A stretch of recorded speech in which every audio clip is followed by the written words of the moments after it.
আচ্ছা, তাহলে ডাচ বর্ণমালা কি 26টা? তো 26টা একই রকম ইংলিশের মতোই দেখতে, কিন্তু উচ্চারণগুলো একটু আলাদা। তো এখন বড় হাতে ছোট হাতে লিখি, আপনি পরে আমার সাথে উচ্চারণ করবেন। হ্যাঁ হ্যাঁ,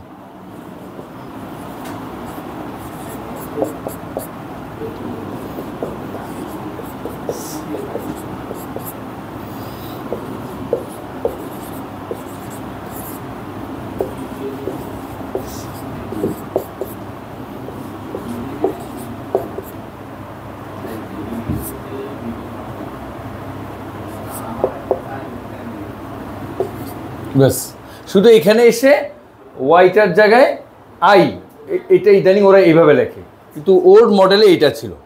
মাঝে মাঝে একেবারে যে থাকে না এমন না, কিন্তু এইভাবেও থাকে। তখন এটা উচ্চারণ হয়ে যায় ওয়াই থাকুক আর এটা থাকুক, ওরা উচ্চারণ করে কি আইয়ের মতো। তাহলে কীভাবে? আর বর্ণমালা দেখতে এক কেন? কারণ এরা দুই জাতি, ইংলিশ বলি আর ডাচ বলি, এরা সবাই রোমান হরফ ইউজ করে, তাই দেখতে একরকম, বাট উচ্চারণ এক না, কোনো কিছু এক না। তাহলে একটু বলেন। হ্যাঁ, এ না তো, আ বে সে ডে এই, তারপরে এফ হেই, তারপরে হা ই, তারপরে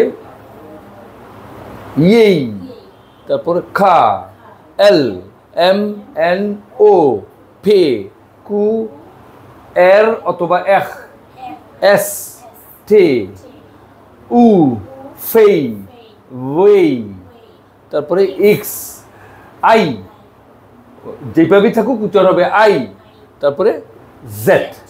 এবার একা একা বলেন একটু।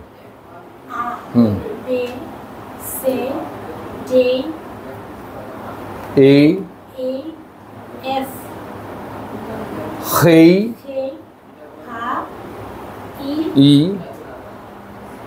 ইয়েই, হ্যাঁ না কা কা ও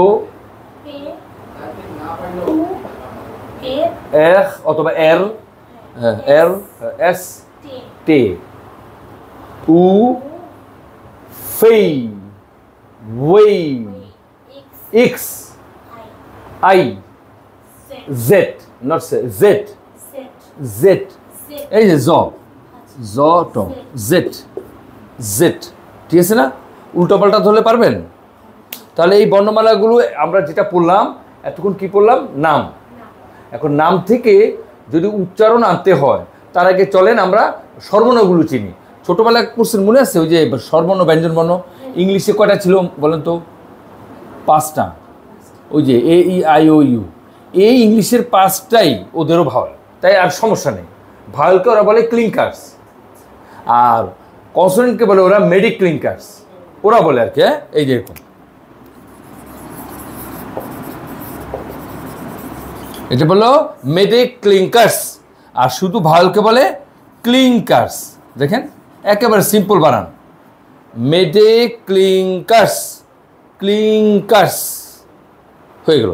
এটা কি? কনসোনেন্ট, কনসোনেন্টস মানে কি? ব্যঞ্জনবর্ণ। আর এটা হচ্ছে ভাওয়েল, ভাওয়েলস। এটুকু চিনতে হবে, এত মনে রাখার দরকার নেই, জাস্ট এটুকু পারলেই হবে কোনটা স্বরবর্ণ আর কোনটা ব্যঞ্জনবর্ণ। মেডিক ক্লিঙ্কার্স, ক্লিঙ্কার্স। আর বর্ণ কয়টা? জেসেন তিনটখ, অর্থাৎ 26টা বর্ণ, 26টা বর্ণ, ঠিক আছে না? 26টা বর্ণ হচ্ছে ওদের কত মোট? ওদের এই